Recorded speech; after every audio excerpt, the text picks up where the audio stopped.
Hello students. Do you know in laptop, desktop and notebooks, all smartphones they have primary memory and secondary memory as well. इसको कैसे check करते हैं, कहाँ पे जाने के बाद आप इसको देख सकते हैं, ये जानना है तो वीडियो के एंड तक बने रहिए। आपसे मैं कुछ टिप्स एंड ट्रिक्स भी वीडियो के साथ शेयर करूंगा जो आपके लिए बहुत हेल्पफुल रहेगा। तो चलिए वीडियो शुरू करते हैं।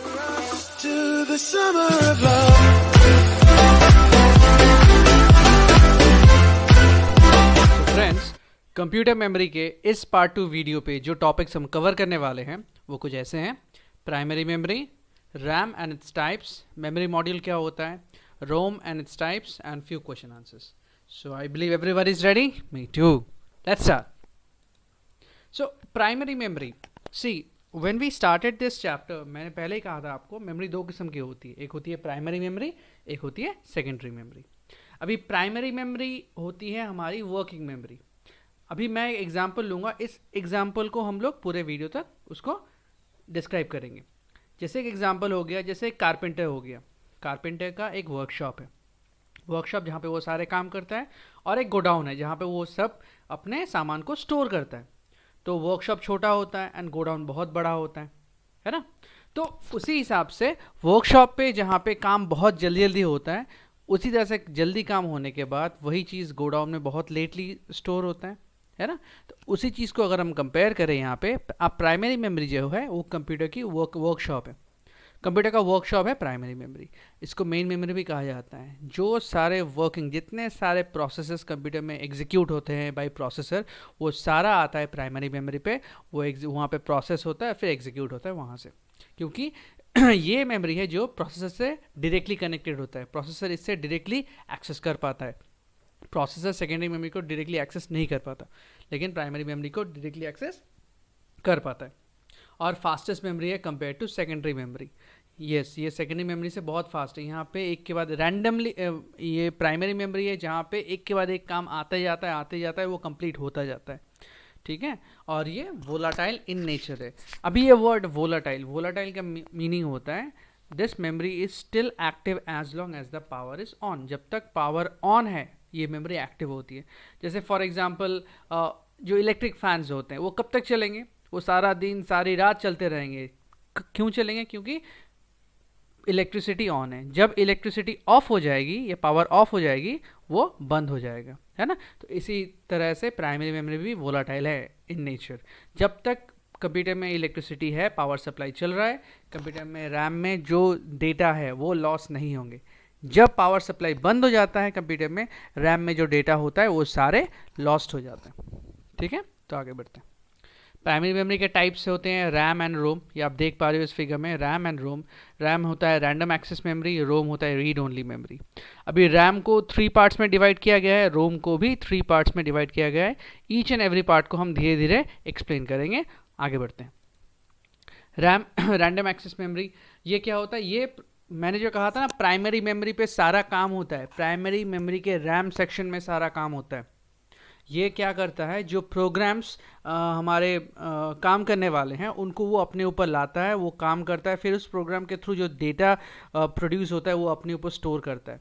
ये रीड और राइट दोनों मेमोरी है, क्योंकि यहाँ से प्रोग्राम्स को रीड भी किया जाता है, प्रोग्राम्स को काम भी किया जाता है, तो वही राइटिंग होता है। और ये वोलाटाइल इन नेचर है, क्योंकि प्राइमरी मेमोरी वोलाटाइल है तो ऑब्वियसली ये भी वोलाटाइल नेचर है। लेकिन रोम में थोड़ा एक्सेप्शन है। क्या एक्सेप्शन है, हम आगे बढ़ के देखेंगे। तो रैम हमारे कंप्यूटर में ऐसा दिखता है। आपने अगर मदरबोर्ड में नोटिस किया होगा तो ऐसा आपको रैम दिखेगा, जहाँ पे ये सारे चिप्स इंटीग्रेटेड होते हैं, और ये DDR2 रैम है। यहाँ पे आपको दिख रहा है DDR2। ये क्या है, हम आगे स्लाइड्स में इसको समझेंगे। 2 गीगाबाइट्स, ये 2 गीगाबाइट्स का एक DDR2 रैम है। इसमें सारे काम होते हैं और ये बहुत ही फास्ट है। टाइप्स ऑफ रैम है static RAM, dynamic RAM and magneto resistive RAM. Static RAM है, बहुत फास्ट है, एफिशिएंट है, लेकिन ये बहुत एक्सपेंसिव होता है, तो इसको as a cache memory use किया जाता है। अभी कैश मेमोरी क्या है? कैश मेमोरी हम पार्ट 3 वीडियो पे इसको फुल डिस्क्राइब करेंगे। कैश मेमोरी अभी के लिए आप ये इतना जान लीजिए, कैश मेमोरी बहुत फास्ट मेमोरी होती है जो प्रोसेसर स्पीड को मैच करने में बहुत मदद करती है। उसी तरह से डायनेमिक रैम क्या होता है? फ्रेंड्स आप लोगों ने तो नोटिस किया है, जब भी हम कंप्यूटर को ओपन करते हैं उसके बाद बहुत बार रिफ़्रेश करते जाते हैं, वो रिफ़्रेश हम क्या कर रहे हैं, वो रिफ़्रेश हम डायनेमिक मेमोरी को कर रहे हैं। हाँ जी, हम अपने रैम को रिफ़्रेश करते हैं। ये लेस एक्सपेंसिव है और बहुत पॉपुलर है। तो इसके कुछ वेरिएंट्स है, DDR2। अभी हमने थोड़ी देर पहले जो स्लाइड देखा उसमें आपको देखा ना, ये DDR2 रैम है। यही है DDR2, DDR3 and DDR4 rams. ये बहुत ही पॉपुलर है और नॉर्मल कंप्यूटर में यही सब DDR4 रैम लगते हैं। आप इनमें से कोई भी रैम लगा सकते हो, अगर आप पैसा खर्चना चाहते हो तो इनमें से कोई भी रैम आप लगा सकते हो, लेकिन नॉर्मली DDR2, DDR3 ये रैम्स बहुत अच्छा वर्क करते हैं। और एम रैम क्या है, मार्केट में एक नया रैम आया है, मैग्नेटो रेसिस्टिव रैम। देखिए रैम में क्या होता है, डेटा लॉस हो जाता है, इट्स वोलाटाइल इन नेचर, लेकिन प्रोड्यूसर लोगों का या जो साइंटिस्ट लोगों का दावा है कि ये मैग्नेटो रेसिस्टिव रैम ये नॉन वोलाटाइल है और ये बाकी रैम्स में से फास्टर है। ऑब्वियसली इसके इतने फीचर्स है, ये बहुत ही महंगा होगा, तो इसीलिए ये उतना अभी पॉपुलर नहीं है, लेकिन इन फ्यूचर टेक्नोलॉजी में ऑब्वियसली एम रैम को ही यूज़ किया जाएगा। Okay, next memory module. हम मेमोरी मॉड्यूल जो रैम है उसी को मेमोरी मॉड्यूल कहा जाता है। It's a circuit module that holds memory chips. आपने नोटिस किया था रैम के ऊपर बहुत सारे छोटे छोटे चिप्स लगे हुए हैं, वही है हमारा मेमोरी मॉड्यूल। ये 2 टाइप्स के होते हैं, एक होता है सिंगल लाइन मेमोरी मॉड्यूल, एक होता है dual in line memory module. अभी single in line memory modules ये पहले के ज़माने में यूज़ होते थे, और ये 72 पिन्स के होते थे और सिर्फ 32 बिट्स के डेटा ही ये लोग ट्रांसफ़र कर पाते थे, वो भी वन साइड में। लेकिन अभी जो सारे रैम्स यूज़ होते हैं, अभी थोड़ी देर पहले हमने जो देखा, जो DDR2, DDR3 रैम है, वही सारे रैम यूज़ होते हैं और वो डुअल इनलाइन मेमोरी मॉड्यूल्स होते हैं।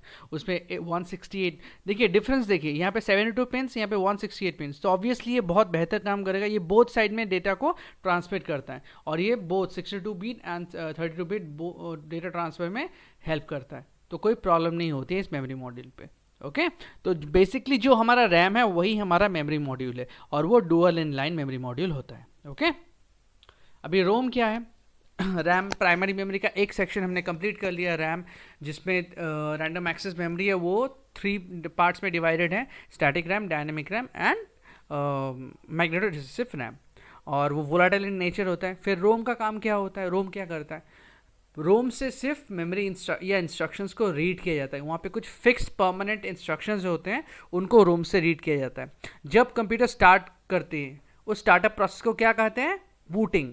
उस बूटिंग में जो कुछ क्रूशल प्रोग्राम्स जो चाहिए होती है वो रोम में स्टोर होता है, वहाँ से कंप्यूटर उसको रीड करता है। Even BIOS information, basic input output system, BIOS, BIOS, basic input output system जो इंस्ट्रक्शंस हैं वो सारे रोम से ही रीड किए जाते हैं।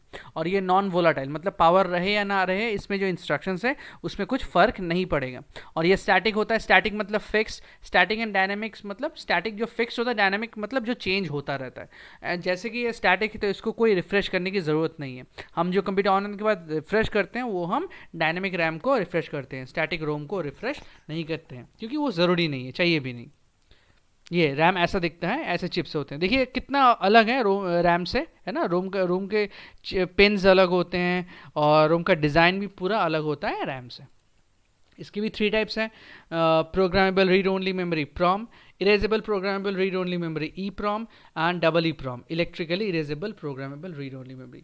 दोस्तों पहले जो रोम चिप होता है उसमें जो वो ब्लैंक रहता है, उसमें जो प्रोग्राम किया जाता है उसको कहते हैं माइक्रो कोड। रैम में जो भी प्रोग्रामिंग होती है उसको कहते हैं माइक्रो कोड। उस माइक्रो कोड को जिस रैम में आप प्रोग्राम करते हो वही होता है हमारा programmable read only memory, one time होता है ये। फिर erasable programmable read only memory क्या होता है, erasable programmable read only memory 2 किस्म के होते हैं। वन टाइम एक आप उस पर प्रोग्राम कर सकते हो, और मल्टी टाइम जहाँ पे आप बहुत बार उस पर प्रोग्राम कर सकते हो। उसमें क्या होता है, उसमें के पहले के जो कंटेंट्स होते हैं उसको अल्ट्रा वायलेट रे से उसको इरेज किया जाता है, फिर उसको रीप्रोग्राम किया जाता है प्रॉम बर्नर से या रॉम बर्नर से। ये सारे बहुत अलग अलग डिवाइसेस हैं, बहुत ही एडवांस ये हैं, इससे हम प्रॉम्स को रीप्रोग्राम करते हैं। ओके, नेक्स्ट होता है double EPROM, electrically erasable programmable read only memory. ये भी एक स्पेशल टाइप के प्रॉम है, ठीक है, जिसमें कंटेंट्स को अल्ट्रावायलेट रे से नहीं, इलेक्ट्रिक चार्जेस सेंड करके रीप्रोग्राम किया जाता है, और ये बहुत ही बेहतर होते हैं। इसमें बहुत बार इसको रीप्रोग्राम किया जा सकता है। ये सारे रोम के ही वेरिएंट्स हैं, लेकिन इनमें से नॉर्मली हम प्रॉम ही यूज़ होता है, क्योंकि देखिए हम तो प्रोग्रामर्स नहीं हैं, हम बेसिकली जो फिक्स्ड कंप्यूटर सिस्टम, जो प्रॉम वाला क्या होता है, जो एकदम मैन्युफैक्चर होके आता है कंपनी से, यही वाला होता है प्रॉम, और बेसिकली हम लोग यही प्रॉम को ही यूज़ करते हैं। ये कुछ एडवांस टेक्नोलॉजी के लिए यूज़ किया जाता है। ओके, तो इस चैप्टर में बस इतना ही। ये सारे क्वेश्चंस हैं, इस सारे क्वेश्चंस को अच्छे से फॉलो कीजिए, इस सारे क्वेश्चंस को अच्छे से सोचिए क्या आंसर होगा। जो जो आंसर्स आपको आते हैं इस वीडियो के कमेंट सेक्शन में मुझे बताइए, और जो जो नहीं आते उसके बारे में भी बताइए, मैं ज़रूर आपको एक्सप्लेन करूँगा।